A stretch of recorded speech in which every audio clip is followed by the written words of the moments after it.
जय राम जय जय राम श्री राम जय राम जय जय राम। बोलिए सियावर रामचंद्र महाराज की जय। 5 वर्ष का छोटा सा बालक ध्रुव खेलते खेलते अपने पिता राजा उत्तानपाद के पास पहुंच गया। देखा महाराज उत्तानपाद ध्रुव के छोटे भाई उत्तम को गोद में बिठाकर लाल लड़ा रहे हैं। सौतेली माता सुरुचि भी पास ही बैठी हुई हैं। ध्रुव ने सोचा मैं भी पिता की गोद में बैठूंगा, मुझे भी पिताजी प्यार करेंगे। ध्रुव पिता के निकट पहुंच गया और अपने नन्हे हाथ फैला दिए, पिताजी मुझको भी गोद में उठा लो।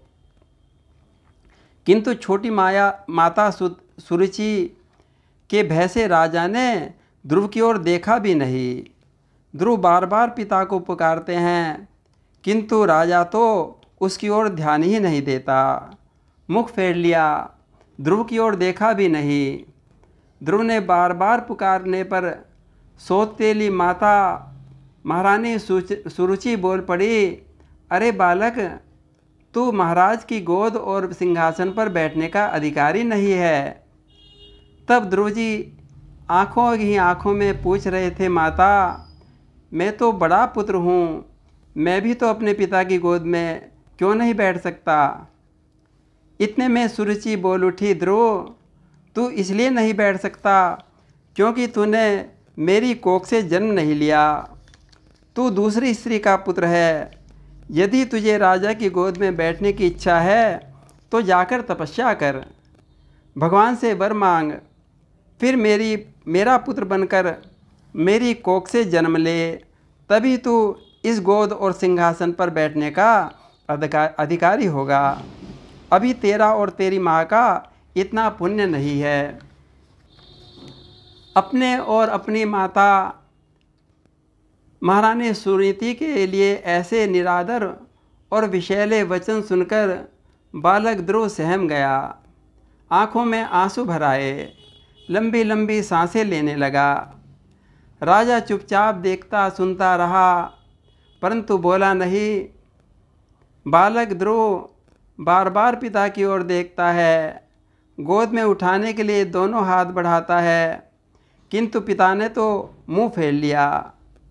अब बालक ध्रुव के नेत्र लाल हो गए, नेत्रों से अश्रुधारा बहने लगी। रोते रोते बालक ध्रुव अपनी माता सुनीति के पास आ गया। होठ फड़क रहे हैं, रोष के कारण गोरा मुख लाल हो गया। माँ सुनीति ने ध्रुव को गोद में उठा लिया, प्यार किया, आंसू पोंछे। सिसकते हुए ध्रुव को माता ने आंचल में छुपा कर चुप कराया। माता के प्यार से कुछ ध्रुव जी शांत हुए। माता ने पूछा, बेटा ध्रुव तू ऐसा व्यग्र क्यों हो रहा है, तेरी ऐसी दशा क्यों है। देख दशा निज पुत्र की, जननी अति अकुलाए, पुनि पुनि पूछति अंक भरी, कारण कहो समझाए। ध्रुव ने रोते रोते सारा वृत्तांत माता को सुना दिया। माता मैं तो पिता की गोद में बैठना चाहता था, परंतु छोटी माता ने मुझे डांट दिया।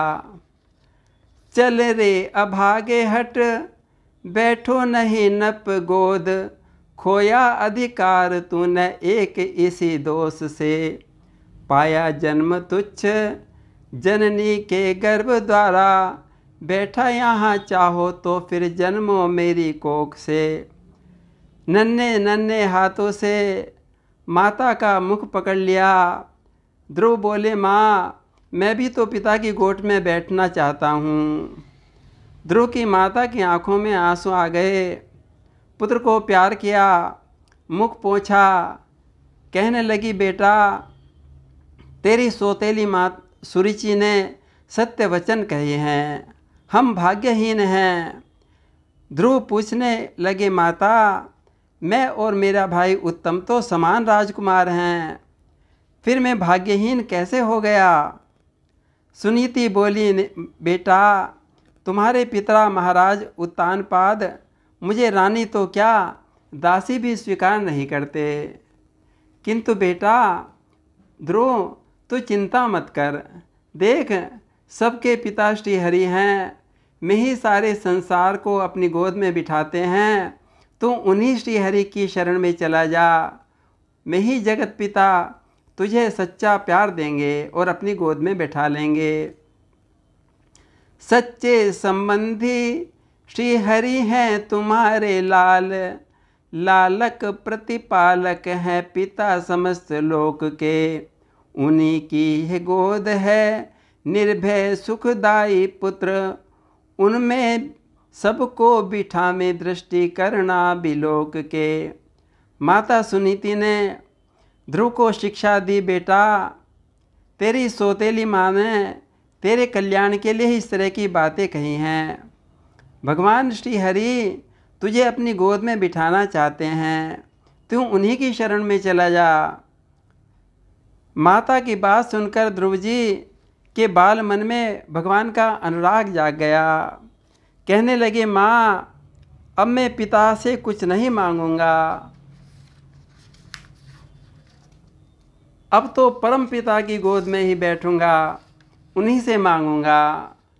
माता तूने दी मुझे सबसे अच्छी सीख, अब ना लेनी मुझे किसी से भी भीख। और बालक ध्रुव परम पिता की गोद ढूंढने के लिए घर से निकल पड़ा। मैं भगवान की आराधना करूँगा, उनसे ही मांगूंगा।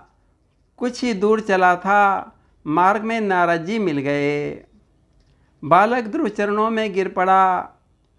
नारद जी ने देखा, कहने लगे, अहो क्षत्रियों का कैसा अद्भुत तेज होता है। अभी तो 5 साल का बालक है, सौतेली माँ के कटवचनों से को भी न सह सका। नारद जी ने ध्रुव को गढ़ लौटने के लिए बहुत समझाया। चलो हे ध्रुव चलो, हम चलते हैं तुम्हारे साथ, तुम्हारे पिता से तुम्हें आधा राज दिलवा देंगे। भगवान की आराधना में तो बहुत कष्ट हैं, तुम घर लौट जाओ। भोले भाला ध्रुव मुस्करा पड़ा। कहने लगा, प्रभु अभी तो एक ही कदम बढ़ाया है, तभी आप मुझे आधा राज्य देने को कह रहे हैं, किंतु अब मैं नहीं लौट सकता। अब तो आप ऐसी कृपा कर दो, मैं श्रीहरि को प्राप्त कर सकूं। जब नारद जी ने ध्रुव जी का ऐसा अटल निश्चय देखा तो उसे कृपा करके मंत्र प्रदान किया। ओम नमो भगवते वासुदेवाय, इस 12 अक्षर मंत्र का उपदेश किया। कहा, ध्रुव तुम मधुवन में जाकर नियम पूर्वक इसका जप करो। गुरु की करी परिक्रमा, चरणन में सिर नाए, करने हरि की खोज ध्रुव मधुबन पहुँचे जाए। और अब तो ध्रुव जी मधुबन के जंगल में पहुँच गए। बोलिए भक्त और भगवान की जय।